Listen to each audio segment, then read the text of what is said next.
తమిళిక Vetri కలగం party అధినేత నటుడు దళపతి విజయ్ రాజకీయ ర్యాలీలో ఘోరం చోటు చేసుకుంది. విజయ్ను చూసేందుకు వచ్చిన పార్టీ కార్యకర్తలు, అభిమానులు, స్థానికులతో ర్యాలీలో కిక్కిరిసిపోవడంతో తొక్కిసలాట చోటు చేసుకుంది. ఈ ఘటనలో ఇప్పటిదాకా 33 మంది మృత్యువాత పడినట్లు అధికారులు తెలిపారు. మృతుల్లో చిన్నారులు, మహిళలు, వృద్ధులు ఉన్నట్లు పేర్కొన్నారు. చాలా మందికి గాయాలు అయ్యాయని, వారిలో కొందరి పరిస్థితి విషమంగా ఉన్నట్లు చెప్పారు.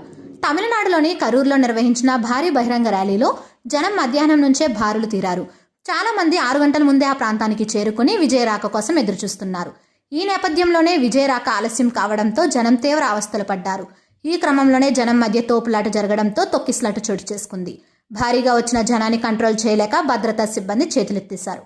ఒక్కసారిగా జనం ఎగబడడంతో తోపులాట జరిగినట్లు తెలుస్తోంది. అయితే చిన్నారి కనిపించకపోవడంతో ఆమెను వెతికేందుకు జరిగిన ప్రయత్నంలోనే ఈ తొక్కిసలాట జరిగినట్లు కొందరు తెలిపారు.